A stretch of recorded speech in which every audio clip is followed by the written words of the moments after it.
On November 16, 1944, in the Hurtgen forest along the German-Belgian border, a Feldwebel named Werner Kruger crouched in a bunker of the 275th Infantry Division and listened.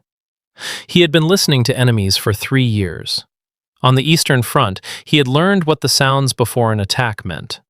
Russian infantry went quiet. A terrible, heavy silence would settle over the snow or the mud or the wheat, and then the whistle, and then the screaming. Sometimes there were political officers shouting slogans through megaphones. Sometimes there was nothing at all, just boots in the dark, hundreds of boots, and the clink of bayonets. Every army he had faced had its own signature before the killing started. And every signature meant the same thing underneath: men forcing themselves to do what the body refuses to do. What came from the American positions that morning was something he had never heard. Laughter. Not one man, several. Scattered voices between the fir trees, less than a mile away, where the 22nd Infantry Regiment of the American 4th Division was eating breakfast and rolling up blankets. Someone said something. Others laughed. Then a different voice, louder, and more laughter. The kind you hear in a bar, not a forest where the trees explode. Kruger had heard men scream. He had heard men pray.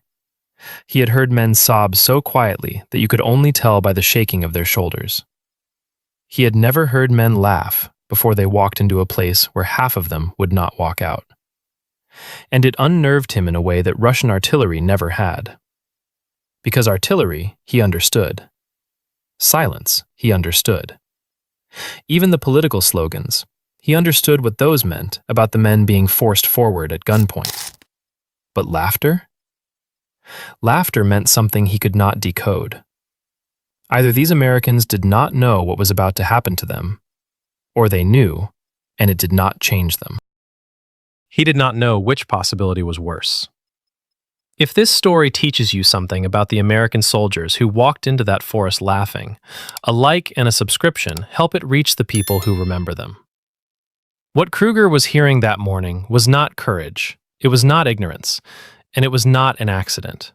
It was the sound of something the German army had never built and never tried to build, something so foreign to the Wehrmacht's entire philosophy of war that most German officers, when they encountered it, defaulted to the only explanation their framework allowed. These Americans must be fools. They were not fools. But to understand what that laughter actually was, and why it frightened veteran German soldiers more than any weapon in the American arsenal, you need to understand what the German soldier carried with him into that forest. Not in his pack, in his head. By November 1944, the average German infantryman facing Americans in the West had been at war for years. Many of the men in the Hurtgen had fought in Russia, at Kursk, at Smolensk, through the catastrophe of Army Group Center's collapse that summer. They had marched east as conquerors in 1941 and crawled west as survivors by 1944. The Wehrmacht had burned through its manpower so completely that divisions which once held 15,000 men now fought with 6,000 or 7,000, padded with teenagers and middle-aged clerks. These men did not laugh before attacks. They had not laughed in months. Some had not laughed in years. And the reason was not that Germans lacked humor.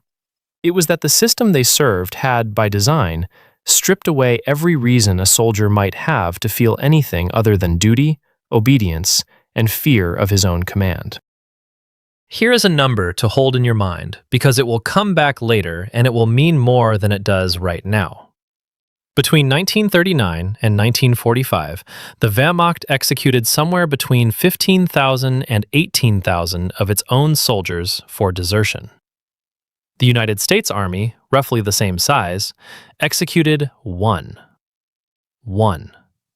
That single number, the distance between 15,000 and 1, contains almost the entire answer to why German troops heard laughter from American lines and felt something close to dread. But the number alone does not explain it. What explains it is the two completely different armies that those numbers built, and what happened inside a man's chest when he belonged to one and not the other. To understand what the German soldier carried into that forest, consider a man named Heinrich Böll. Not the novelist he would become after the war. In 1944, Böll was a 30-year-old corporal in the Wehrmacht, a former bookstore clerk from Cologne who had been in uniform since 1939. 5 years. France, then Russia, then back west again. He had been wounded 4 times. He had watched the army he joined, the army that conquered France in 6 weeks, become something unrecognizable. Not because the tactics changed, because the men changed. In his letters home, Böll described a specific feeling that settled over German infantry by the middle of the war. He did not call it fear, he called it weight. The weight of knowing that the man next to you might report you for a careless sentence. The weight of knowing that a sergeant who didn't like you could file a report that ended at a military tribunal. The weight of knowing that the word cowardice in a superior's mouth was not an insult. It was a death sentence. The Wehrmacht's military justice system operated on a principle that Adolf Hitler stated plainly. The soldier can die, but the deserter must die. This was not rhetoric. It was policy.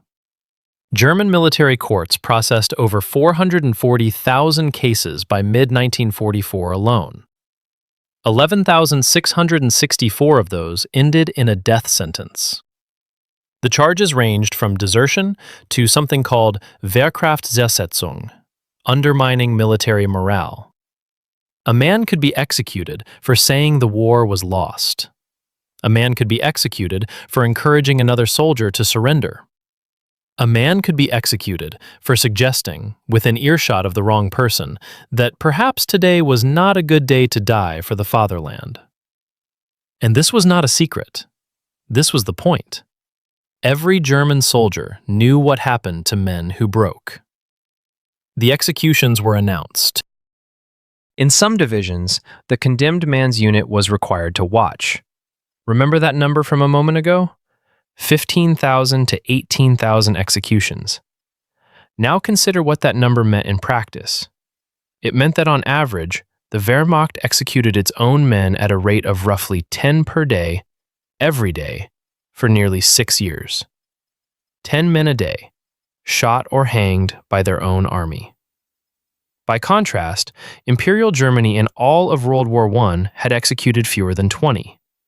The Kaiser's army, fighting a brutal 4-year war of attrition in the same trenches against the same enemies, had executed 18 men total. Something had changed between those 2 wars, and that something was not the German soldier. It was what the German state demanded of him, and what it was willing to do to him if he fell short. Now place yourself inside that system. You are a 23-year-old grenadier. You have been on the Eastern Front for 2 years. You have seen things that will never leave your eyes. You have not had a proper leave in 9 months. Your boots are falling apart. Your rations have been cut twice this year. You have watched 3 company commanders die or break down. The replacements arriving at your unit are 16-year-olds who have never fired a rifle at a living person, and you know that most of them will be dead or wounded within their first week. You do not laugh. You do not joke with your sergeant, because your sergeant is not your friend. He is your superior, and the distance between you is enforced by regulation, by tradition, and by the ever-present knowledge that discipline flows downhill and punishment flows up to the tribunals. You do not complain to your lieutenant, because your lieutenant does not eat with you, does not sleep where you sleep, does not carry what you carry. The German officer corps maintained a separation from enlisted men that one captured German soldier later described in a single sentence that says more than any history book. The attitude of the German officer toward his men was that of a man toward cattle. Cattle do not laugh. And then, in the autumn of 1944, these men, ground down, hollowed out, held in place by a system that killed its own more efficiently than some enemies did, were transferred west. And in the forest and fields of Belgium, Luxembourg, and the German border, they heard something drifting across the line from the American positions. They heard men laughing before an attack. They heard men calling out jokes to each other in a language most Germans did not understand, but whose tone was unmistakable. They heard an ease, a looseness that did not belong anywhere near a battlefield.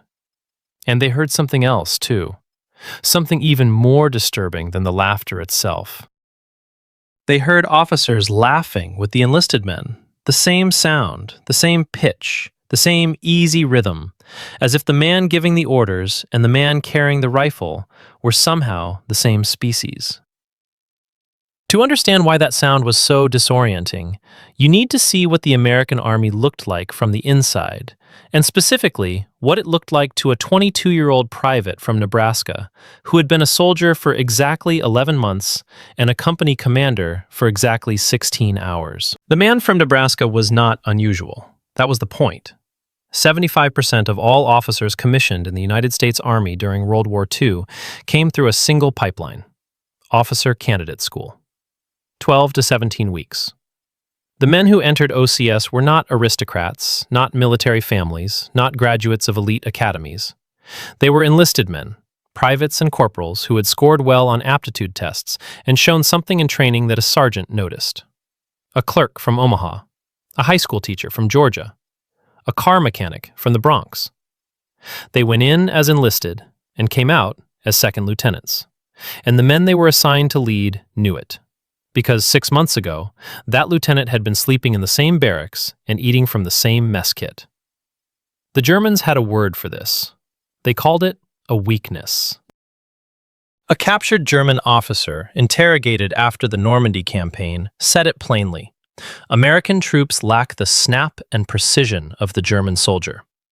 He paused, then added something that his interrogator underlined twice in the report. But the cordial relations between the officers and men more than make up for the lack of iron discipline. He did not mean this as a compliment. He meant it as a confession. In the German army, the officer was a separate caste. He dressed differently. He ate differently. He was addressed differently.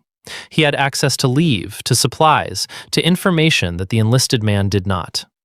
This separation was deliberate. It was doctrinal. It was considered essential to maintaining the authority of command.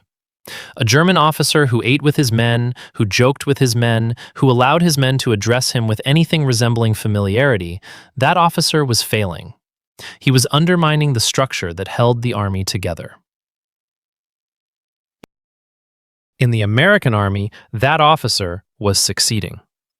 The sociologists who studied the American soldier during the war, and the Army did study its own soldiers, obsessively through a program that surveyed hundreds of thousands of men, found that enlisted men overwhelmingly wanted one thing from their officers.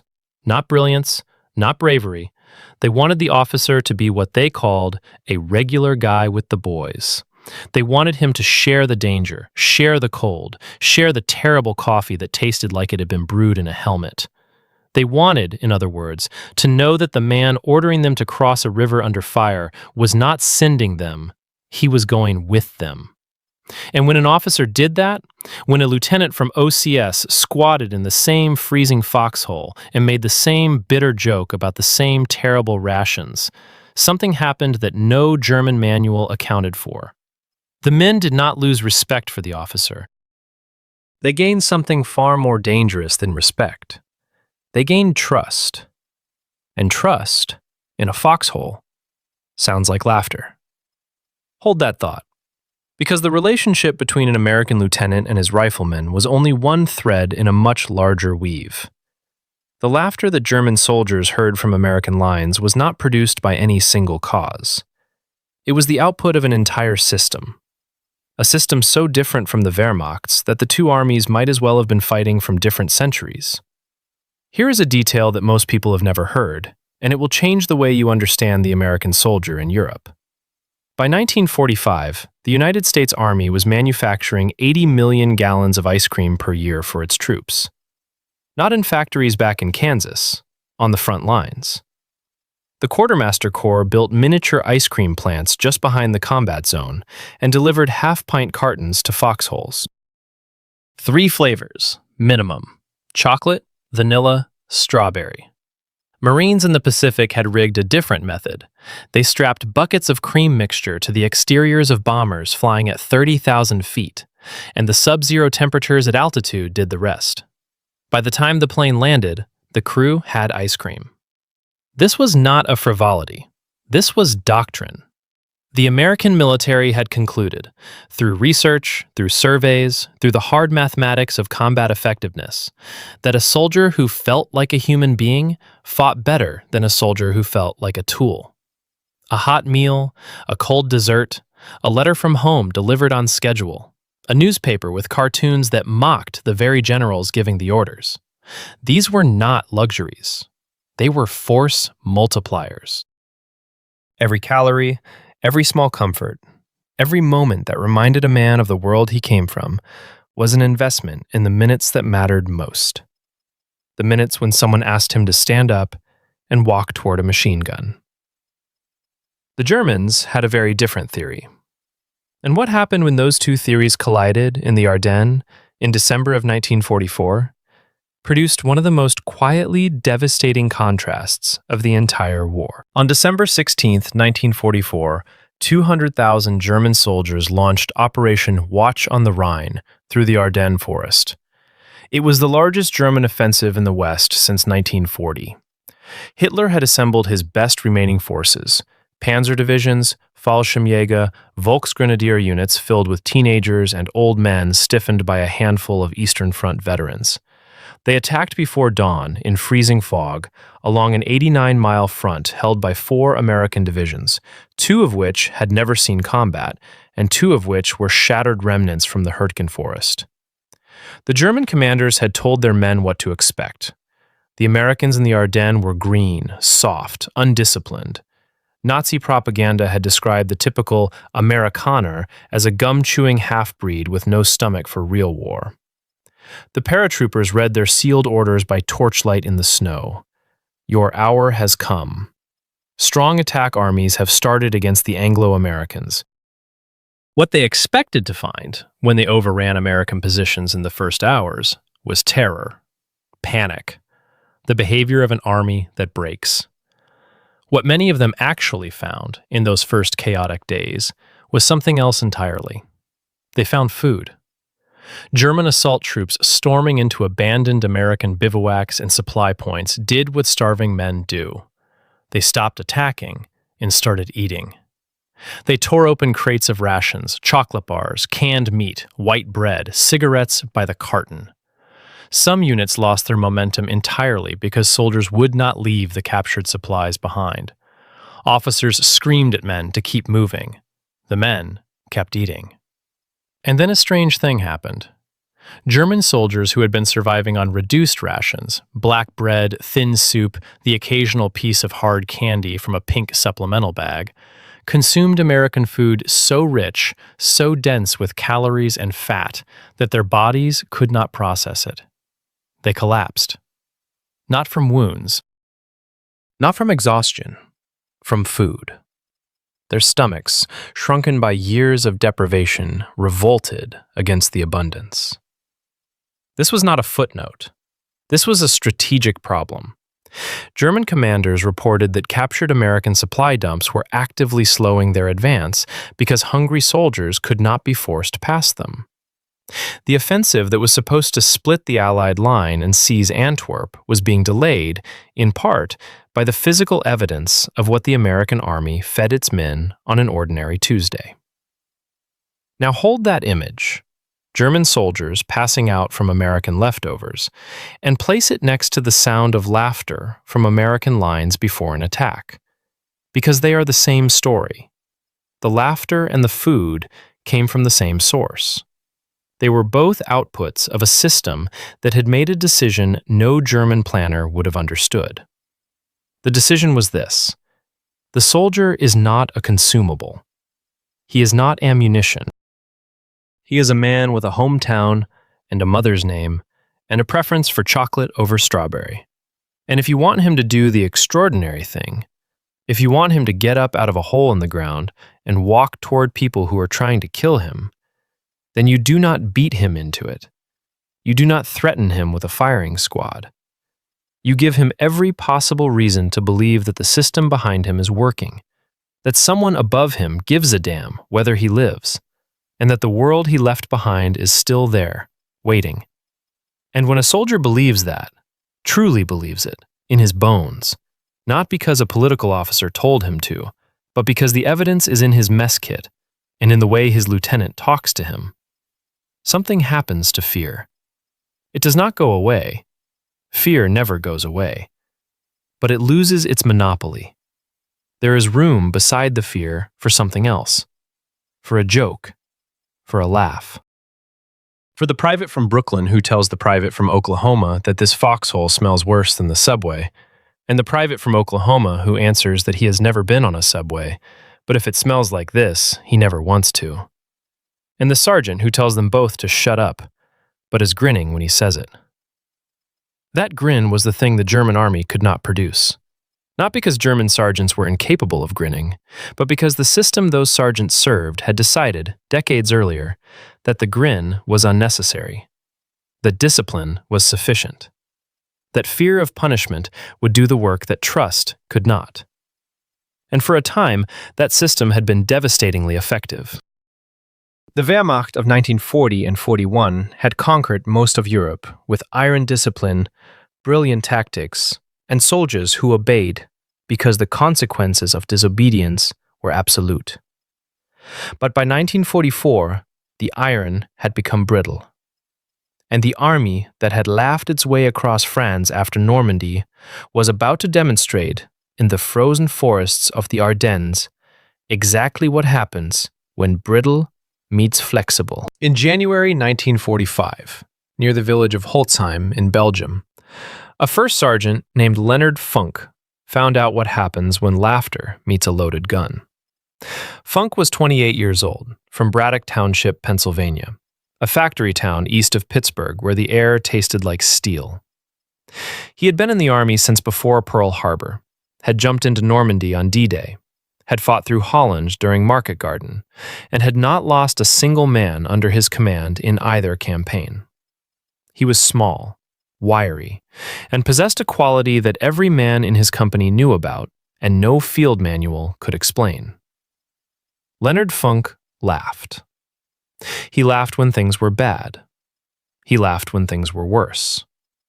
He had laughed his way through 2 combat jumps and an entire winter campaign, and the men around him had learned to read his laughter the way a navigator reads a compass. If Funk was laughing, the needle was still pointing somewhere useful.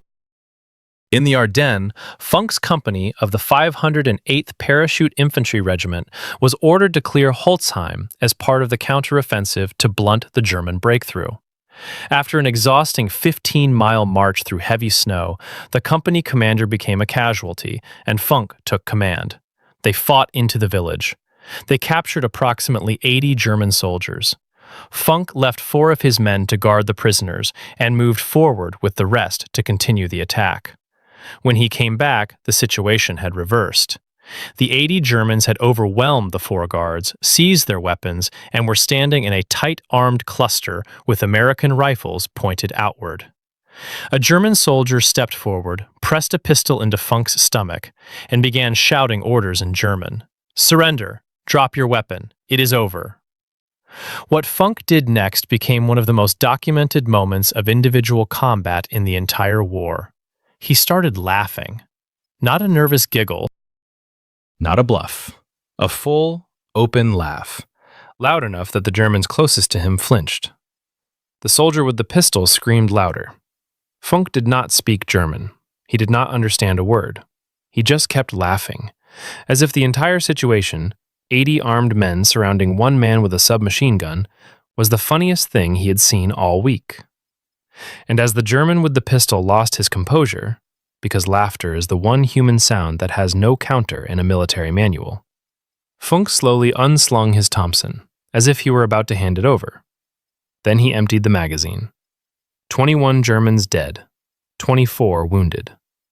The rest dropped their weapons and put their hands up again. The 4 American guards picked up rifles from the fallen and helped secure the prisoners.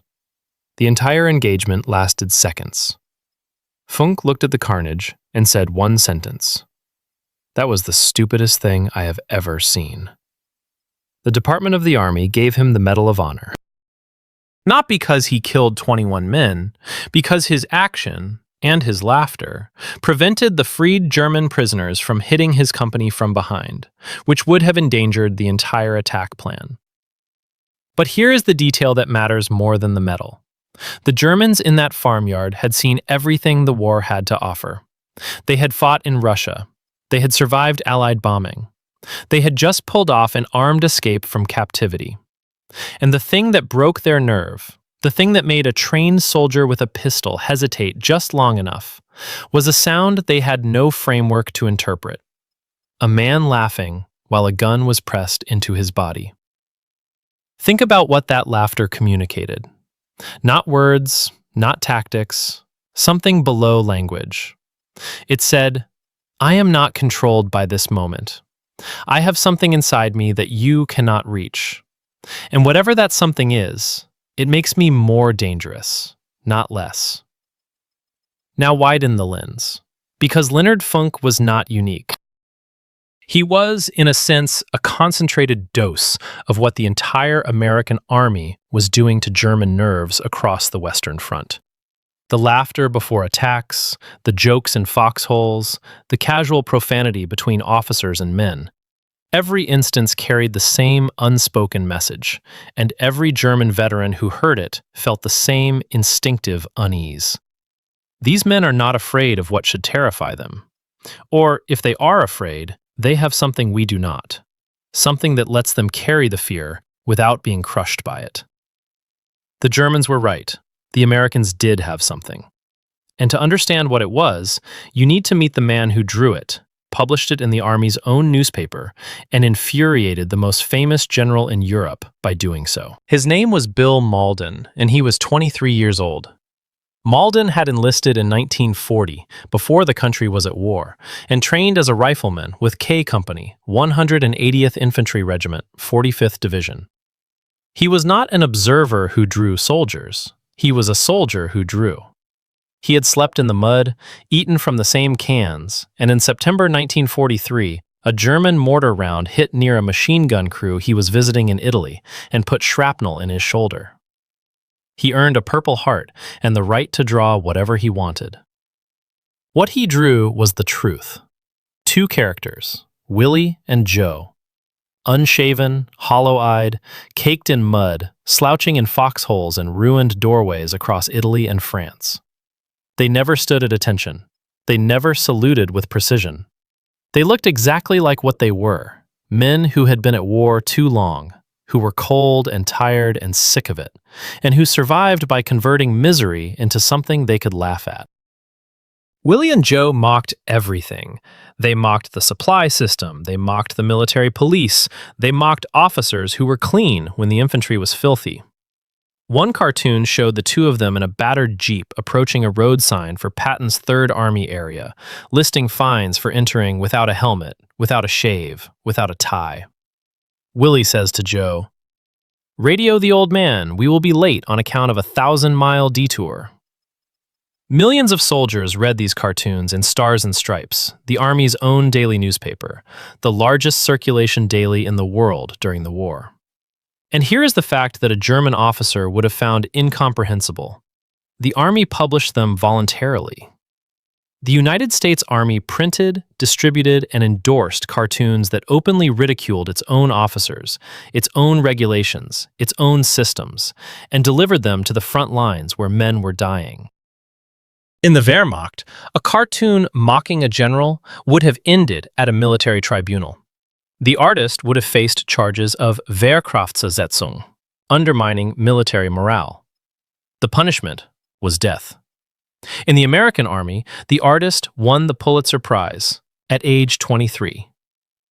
General George Patton hated Mauldin, hated everything about Willie and Joe, their stubble, their slouch, their visible contempt for spit-and-polish discipline. He told Major General Troy Middleton to shut the cartoon down. Middleton replied, "Put that order in writing, George." The matter was dropped. Patton later summoned Malden to his headquarters in Luxembourg for a 45-minute dressing down. He told Malden that his cartoons were helping the enemy, that Willie and Joe set a damnable example, that soldiers were imitating their appearance. Malden listened, said nothing useful, and went back to drawing. He could do that because the supreme commander of all Allied forces in Europe, Dwight Eisenhower, had made a decision that was, in its quiet way, as important as any battlefield order he ever gave. Eisenhower told Patton to leave Malden alone. His reasoning was simple, and it was profound. The soldiers needed an outlet for their frustrations, and Malden gave them one. A man who can laugh at the absurdity of his situation is a man who still has something left inside. Take the laughter away, and you take the last thing standing between exhaustion and collapse. Eisenhower understood something that the German High Command never grasped. Discipline and laughter are not opposites. An army that lets its soldiers mock the system is not a weak army. It is an army confident enough to absorb the mockery, because the system underneath is strong enough to hold. The Wehrmacht squeezed, it tightened, it punished, it executed. And it produced soldiers who were technically superb and tactically lethal, and who, by 1944, were so ground down, so emptied of anything resembling individual will, that the sound of enemy laughter across a forest clearing could genuinely unsettle them. The American army did the opposite. It let Malden draw. It let Ernie Pyle write. It let soldiers grumble and joke and call their officers by nicknames that would have earned a German private a firing squad. And it produced something the Wehrmacht system could not generate. Men who fought not because they were afraid of their own army, but because they still had enough of themselves left to fight for. Remember what Ernie Pyle wrote about the soldiers he lived with in Italy and France. He said, "The army is good for one ridiculous laugh per minute." And then he added a sentence that sounds light but carries the weight of the entire war. Our soldiers are still just as roughly good-humored as they always were, and they laugh easily, although there is not as much to laugh about as there used to be. Still. That word is doing all the work. Still laughing, still human, still, underneath the uniform and the mud and the killing, the same men who had been civilians 2 years ago and who intended to be civilians again, if they survived. The German veteran in his foxhole heard that laughter and did not know what it meant. But his instincts told him what his training could not. Whatever was making those men laugh was the same thing that would make them fight. And whatever that thing was, his army did not have it, had never had it, had, in fact, spent 6 years systematically destroying it in every soldier who served. That realization, felt, not thought, was the real source of the dread. But the deepest layer of the answer was still to come, because the laughter was not just about culture, and it was not just about officers eating with their men, and it was not just about ice cream and cartoons, and a system that did not execute its own. There was something underneath all of it, something industrial, something continental in scale, that made every other difference possible. And the Germans who finally understood it, the ones who survived long enough to see it up close, said things about it that still land like a fist. The ones who saw it up close were the prisoners. By the spring of 1945, hundreds of thousands of German soldiers had surrendered to the Americans. Many of them expected what they had been taught to expect: brutality, starvation, the treatment that prisoners received on the Eastern Front, where captivity was often just a slower form of execution. What they received instead broke something inside them more completely than any defeat on the battlefield. They received ice cream. Not immediately, not everywhere, but in the prisoner of war camps that the Americans established across France and eventually in the United States itself, captured German soldiers encountered a world that did not match a single word their government had ever told them. They were housed, fed, given medical attention, and paid 80 cents a day for work details.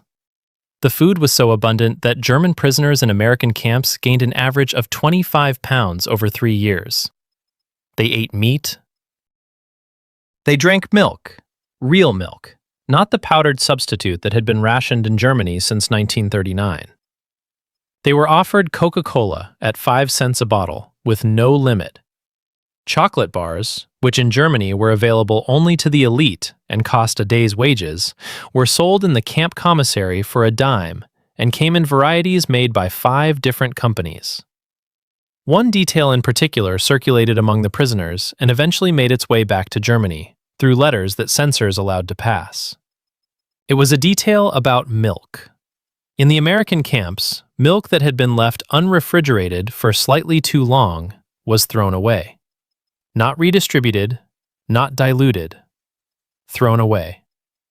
For German soldiers who had spent years in an army where a man was lucky to get a full canteen of clean water, the idea that Americans discarded milk simply because it was no longer perfectly fresh was not shocking. It was annihilating.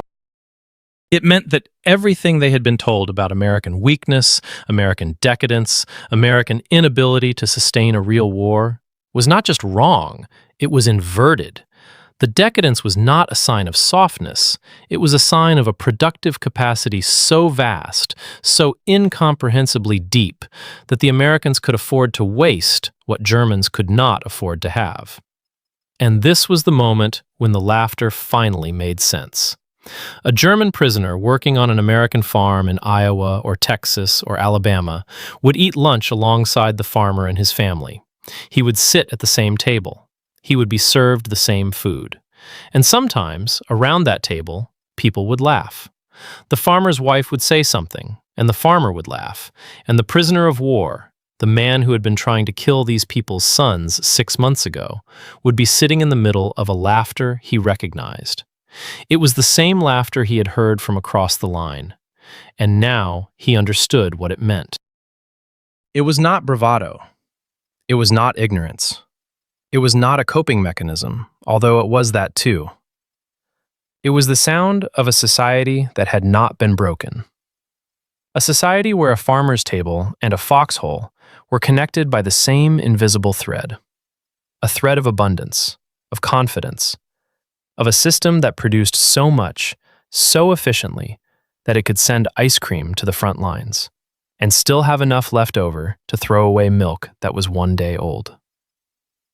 The German army had tried to win the war with discipline, with precision, with the doctrine that a soldier's will must be subordinated entirely to the state, and that obedience, enforced by the threat of death, was the foundation of military power. And for 4 years, that doctrine had conquered everything it touched. But it could not conquer the thing behind the laughter. Because the thing behind the laughter was not military. It was not a weapon or a tactic or a doctrine. It was a 22-year-old kid from Nebraska who had been a store clerk 11 months ago and was now a company commander who ate the same food as his men and called his sergeant by his first name. It was a cartoonist who drew 2 filthy soldiers mocking a general's dress code and was protected by the supreme commander himself. It was a supply system that considered ice cream a military necessity. It was an army that executed 1 deserter in the entire war, 1, and still fielded divisions that fought through the Hurtgen Forest and the Bulge and the Siegfried Line without breaking. It was, in the end, the sound of a nation that had figured out something the Wehrmacht never did. You do not have to destroy a man to make him fight. You can leave him whole. You can leave him his humor, his complaints, his ice cream, his cartoons, his right to call the whole enterprise ridiculous, and he will fight anyway. Not because he is afraid of you, because he still has something worth protecting. The German soldier heard that laughter and felt dread because some part of him, the part that still remembered being a clerk or a student or a father before the uniform and the oath and the years of grinding obedience, recognized what he was hearing. He was hearing the sound of men who had not been emptied out. And he knew, without anyone telling him, that his army had emptied him. That was the deepest cut, Not the Sherman tanks, not the artillery, not the bombers overhead. The laughter. The stupid, careless, irreverent, profane, beautiful laughter of men who were about to risk their lives and who found something funny about it anyway. He could not match it. His system had made sure of that. On May 8, 1945, the war in Europe ended. The forest where Werner Kluge had listened to American laughter 6 months earlier was a splintered wasteland of stumps and shell craters. The Hütgen had cost the Americans over 33,000 casualties. The Germans lost roughly the same. The trees that had muffled and carried the sound of laughing soldiers that November morning were gone. Leonhard Funk survived. He came home to Braddock Township, Pennsylvania, with the Medal of Honor, a Distinguished Service Cross, 2 Silver Stars, 2 Bronze Stars, and 3 Purple Hearts, one of the most decorated paratroopers in the history of the United States Army. He never talked much about the war. He took a job with the Veterans Administration in Pittsburgh and lived quietly for the next 47 years. Neighbors remembered him as a man who smiled easily. He died in 1992 at the age of 76. Bill Mauldin came home at 23 with a Pulitzer Prize and a problem. Willie and Joe did not work in peacetime. He tried to bring them into civilian life and failed. The war had given his humor its edge, and without the mud and the cold and the absurdity of men dying over a hill nobody could name, the cartoons lost their charge. Mauldin drifted into political cartooning, won a second Pulitzer in 1959, and spent his later years in the American Southwest. When Alzheimer's took his memories, thousands of veterans wrote him letters he could no longer read, trying to repay a debt they had carried for 50 years. One letter said, "You managed to capture the insanity of Army life in a way that allows us to laugh at ourselves and keep moving forward in the face of adversity." Mauldin died in 2003. He was 81. Ernie Pyle did not come home. On April 18, 1945, 10 days after he had written that American soldiers still laughed easily, although there was not as much to laugh about, a Japanese machine gunner killed him on the island of Ieshima near Okinawa. He was 44. Soldiers built a simple monument at the spot where he fell. The inscription read, "At this spot, the 77th Infantry Division lost a buddy, Ernie Pyle, 18 April 1945. They called him a buddy. Not a correspondent, not a civilian, a buddy. Because he had earned the word the only way it could be earned, by sharing the foxhole and the laughter and the fear. After the war, when German prisoners were returned home, many of them carried something with them that no army had issued and no officer had ordered. They carried a memory.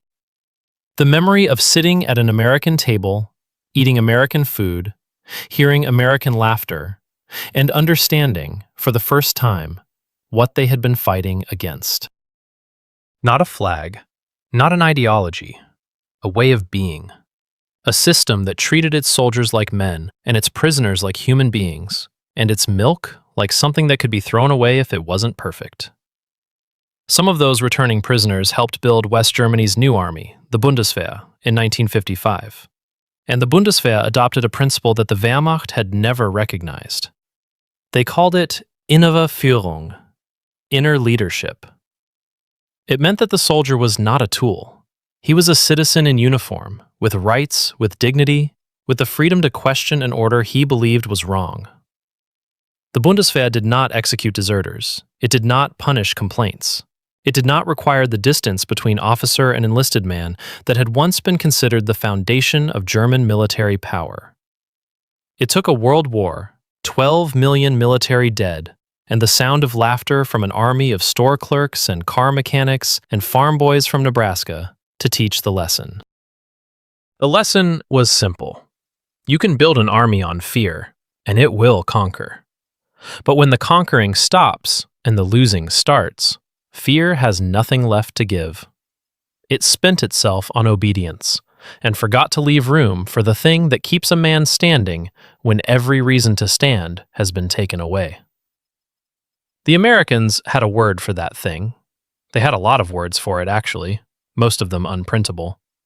But the sound it made, drifting across a frozen forest on a November morning in 1944, was the one sound that the finest army in Europe could not answer, could not counter, and could not produce. It was the sound of men who were still whole.